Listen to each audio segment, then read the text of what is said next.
Greetings and salutations. I'm John Harrington, the Commissioner of the Minnesota Department of Public Safety. I want to thank you for joining me as we come together to have another beloved community public safety discussion. Again, I want to thank Interfaith for all their hard work on this, and to say thank you to all of our faith leaders and the congregations who are participating in these beloved community conversations. Our dilemma today starts very simply with Officer Johnson, who has been working patrol for 5 years. She's assigned to the Uniform Patrol and has an area that includes an elementary school and a high school and some residential and some commercial properties. After roll call, she leaves the station and is driving patrol, working the afternoon shift. School has reported an SUV parked in the school lot overnight with people coming and going from it. And Johnson, as she's on patrol, gets a call on a verbal domestic in a car parked in an area strip mall, not too far from the school. She arrives at the mall and sees an SUV parked near a store. Johnson can hear voices from the vehicle shouting and cursing from within the SUV, and she turns on her lights and pulls in behind the car. Officer Johnson notices the car has no rear plate. Officer Johnson's backup arrives and also checks out with dispatch, and the officers approach the car and can see the car has suitcases and garbage bags packed throughout. 2 adults and 3 children are inside the car, and they appear to have been living in the car. They can hear someone in the car say, "Nobody says a word but me." Officer Johnson walks up to the driver's door, activates her body-worn camera, and sees a black male who appears to be about 30 years old, and she asks him for his license and car registration and insurance information. An Asian female adult in the front seat appears to have been crying and has a swollen right eye. The driver gives Johnson several documents and asks why he was pulled over. So Officer Johnson begins to examine the documents. She sees what looks like a cut across the driver's knuckles. The rear passenger door opens, and then 2 children get out and say that Daddy hit Mommy, and the children are crying. What should Officer Johnson do now? As you think about this dilemma, a few things that a peace officer might consider. Number 1, parking at a public school, it's not a crime. But as a beat cop or a beat officer, one would know the school and the businesses around it have safety concerns. And you know that parents worry about child safety, and that concern isn't to be lightly dismissed. They might ask you the question, does that car hold a pedophile or a person with a weapon that might hurt kids coming to and from the building? Thus, a car parked overnight could be seen as a safety hazard, even though it's committing no real crime. Number 2, being a person experiencing homelessness is not a crime. But you should know that police are often asked to interact with people who are unsheltered. Often when people are unsheltered, they camp on private property, and when that happens, police are called to remove them. Even when they're on public property, police are called to intervene when people experiencing homelessness are victims and or sometimes perpetrators of violence and crime.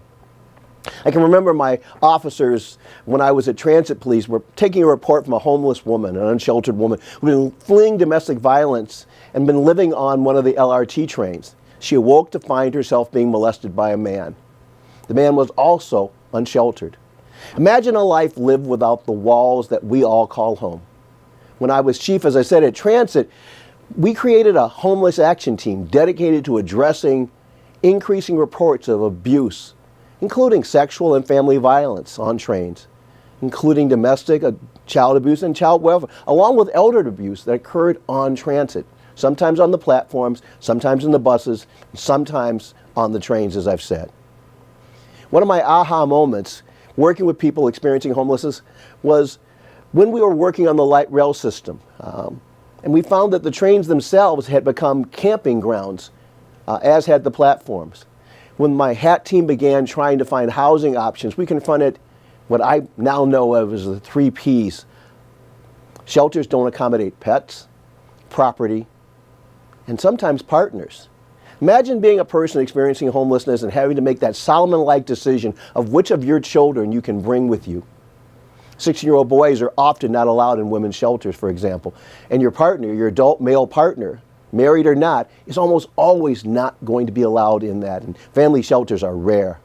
Imagine a child telling a child that a beloved pet has to be abandoned when they're already traumatized by having to leave home. The trains, we were told, were viewed as safer by some than sleeping in a car, but the reality is that vehicles are one of the increasingly bad options, I would argue, that people experiencing homelessness are using. Please watch this short video called Hidden Homelessness, Sleeping in Cars.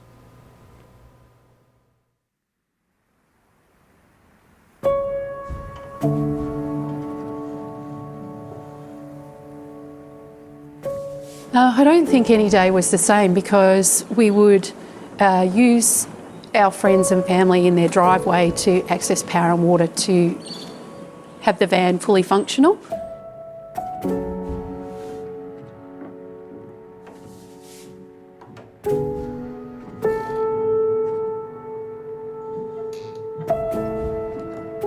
The real brute force of waking up and there's no toilet and there's no shower and there's no hot food to make. Everything was upside down and inside out.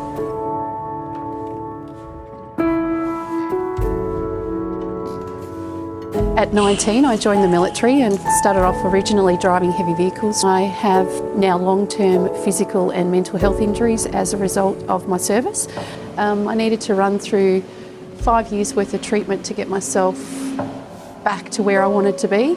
And as a part of that, I lost my employment, and further on into that, as things went down and down, I ended up having to sell my home to make things work, then my car, then clothing, whatever I could get together to be able to make ends meet. And eventually one day I turned around and there was nothing left, and I had no choice but to start living in a motorhome with my child.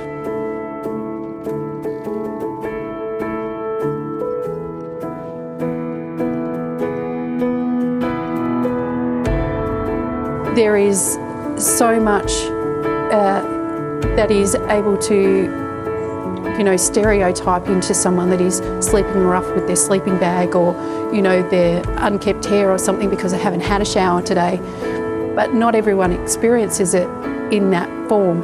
I bet you probably passed 20 or 30 people already today that have some, or experienced in their life, some form of homelessness.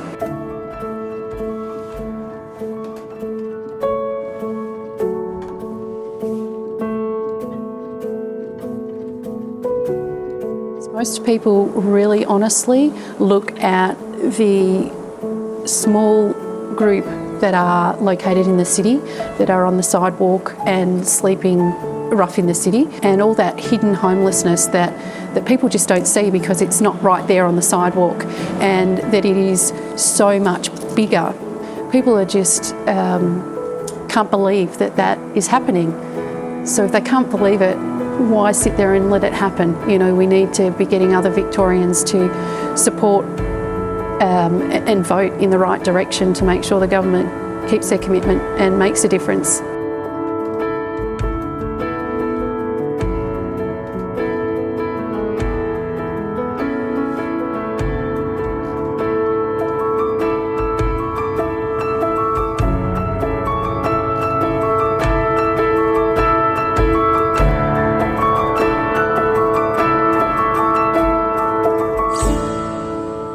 Communities are starting to experiment with different models of how police should respond to homelessness and to the unsheltered. Some have paired police officers with social workers or clinical therapists.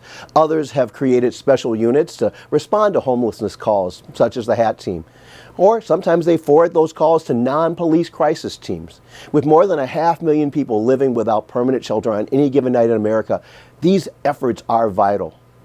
One example that we copied from was in Long Beach, California, where police are just one part of a citywide response that also includes service providers, health officers, park superintendents, city librarians, and even every city department, in fact, can access and share basic data about people they encounter who need help. Name, date of contact, services offered and accepted. That kind of coordinated effort is often what it takes to get results. That's what the city data seems to show. And on average, people experiencing homelessness decline help dozens of times before they agree to enter housing or support services. Here in Minnesota, data privacy laws sometimes make this kind of effort nearly impossible. In our first discussion, we talked about the importance of traffic stops for traffic safety. What I didn't mention was how often traffic stops and traffic results in the deaths of officers. With 58 dead over the last decade from traffic crashes, including traffic crashes, perhaps the only case that is seen as even more dangerous than making traffic stops is responding to calls involving family violence, which resulted in 43 officers killed in the line of duty due to assaults. Domestic violence is at a crisis stage right now.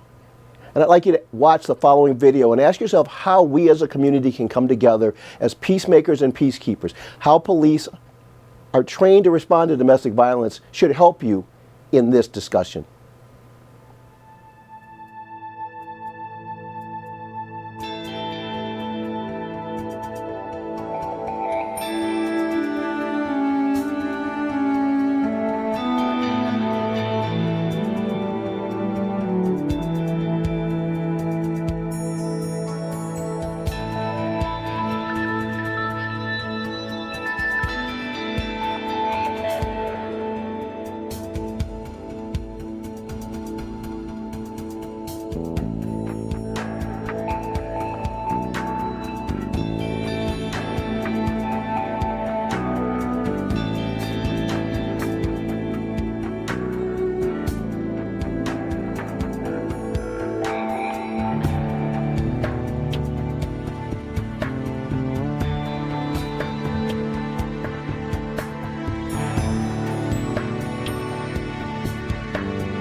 In closing, you have heard that it was said, "You shall love your neighbor and hate your enemy." But I say to you, love your enemies and pray for those who persecute you. For he makes his sun rise on the evil and on the good, and sends rain on the righteous and the unrighteous. When the world seems to go astray and our human abilities fail, we rely on compassion to offer amazing grace. That grace that surpasses our human understanding. The grace that supports the beloved community. Thank you.